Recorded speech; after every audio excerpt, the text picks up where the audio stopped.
குடியரசு துணைத் தலைவர் தேர்தல் நடைபெற உள்ளது. இதற்காக தேசிய ஜனநாயக கூட்டணி சார்பில் சிபி ராதாகிருஷ்ணன் வேட்பாளராக அறிவிக்கப்பட்டுள்ளார். இந்த நிலையில் திருச்சி சிவாவை சிபி ராதாகிருஷ்ணனுக்கு எதிராக நிறுத்த பரிசீலனை செய்யப்படுவதாக தகவல் வெளியாகியுள்ளது. டெல்லியில் உள்ள மல்லிகார்ஜுன கார்கே இல்லத்தில் இந்தியா கூட்டணி தலைவர்கள் ஆலோசனை நடத்தினர். அதில் திருச்சி சிவாவை தேர்வு செய்ய வாய்ப்புகள் அதிகம் உள்ளதாக கூறப்படுகிறது.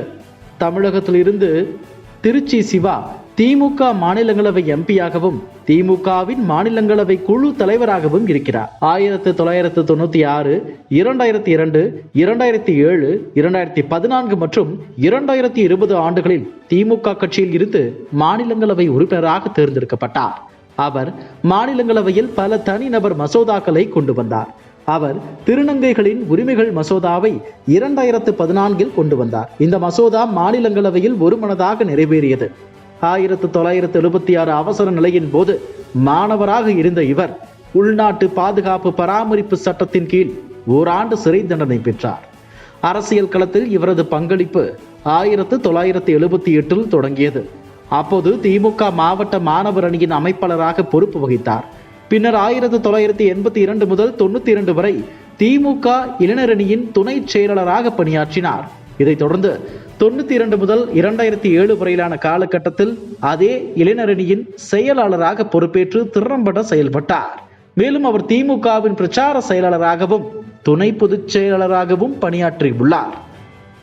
இப்படிப்பட்ட நிலையில்தான் இந்தியா கூட்டணி சார்பில் குடியரசு துணைத் தலைவர் வேட்பாளராக திருச்சி சிவாவை நிறுத்த திட்டம் என தகவல் வெளியாகியுள்ளது. குடியரசு துணைத் தலைவரை தேர்ந்தெடுப்பதற்கான தேர்தலில் பாஜக கூட்டணி அதிரடியாக களமிறங்கியுள்ளது. என்டிஏ கூட்டணி சார்பாக சிபி ராதாகிருஷ்ணன் களமிறக்கப்பட்டுள்ளார். குடியரசு துணைத் தலைவரை தேர்ந்தெடுப்பதற்கான தேர்தல் செப்டம்பர் 9 நடைபெற உள்ளது.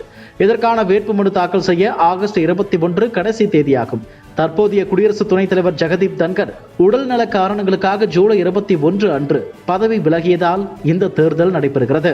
ஆளும் தேசிய ஜனநாயக கூட்டணியின் குடியரசு துணைத் தலைவர் வேட்பாளராக மகாராஷ்டிர ஆளுநர் சிபி ராதாகிருஷ்ணன் அறிவிக்கப்பட்டுள்ளார்.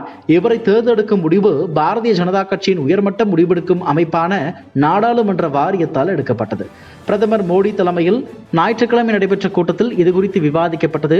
ஆகஸ்ட் 7 அன்று நடைபெற்ற கூட்டத்தில் தேசிய ஜனநாயக கூட்டணியின் தலைவர்கள் பிரதமர் மோடியையும் பாஜக தேசிய தலைவர் ஜே.பி. நட்டாவையும் வேட்பாளரை தேர்வு செய்ய அதிகாரம் அளித்திருந்தனர். இந்த தீர்மானத்தை ஐக்கிய ஜனதா தளத்தின் ராஜீவ் ரஞ்சன் சிங் முன்மொழிய தெலுங்கு தேச கட்சியின் ராம் மோகன் நாயுடு வழிமொழிந்திருந்தார். பாஜக தலைவர் ஜே.பி. நட்டா செய்தியாளர்களிடம் பேசும்போது 68 வயதான ராதாகிருஷ்ணனை வேட்பாளராக தேர்வு செய்தது தேசிய ஜனநாயக கூட்டணி கட்சியுடன் விரிவான ஆலோசனை நடத்திய பின்னரே எடுக்கப்பட்டது என்றார். மேலும் பாஜகவின் மூத்த தலைவர்கள் எதிர்க்கட்சிகளையும் சந்தித்து தேசிய ஜனநாயக கூட்டணியின் வேட்பாளருக்கு ஆதரவு கோரினார் என்றும் அவர் தெரிவித்தார். வேட்பாளரை பொறுத்தே தங்கள் முடிவை அறிவிப்பதாக எதிர்க்கட்சித் தலைவர்கள் எங்களிடம் தெரிவித்தனர். குடியரசு துணைத் தலைவர் ஒருமித்த கருத்துடன் தேர்ந்தெடுக்கப்படுவார் என்று நம்புகிறோம் என்று நட்டா கூறினார். திமுக பாஜகவில் இல்லாத சிறுபான்மையினர் பின்னணியை கொண்ட APJ அப்துல் கலாமையே குடியரசுத் தலைவர் தேர்தலில் ஆதரிக்கவில்லை என்பது அரசியல் வரலாறு.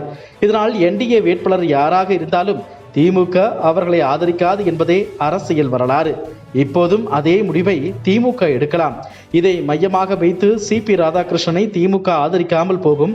ஆனால் தமிழர் என்பதால் திமுகவிற்கு பிரஷர் வரும் என்பதால் போட்டிக்கு இன்னொரு தமிழரை, அதாவது திருச்சி சிவாவை களமிறக்க திமுக காங்கிரஸ் திட்டமிடலாம் என்றும் கூறப்படுகிறது. இதுபோன்ற செய்திகளை மேலும் தெரிந்து கொள்ள எங்களது யூடியூப், ஃபேஸ்புக் மற்றும் ட்விட்டர் ஆப்களை சப்ஸ்கிரைப் செய்யவும்.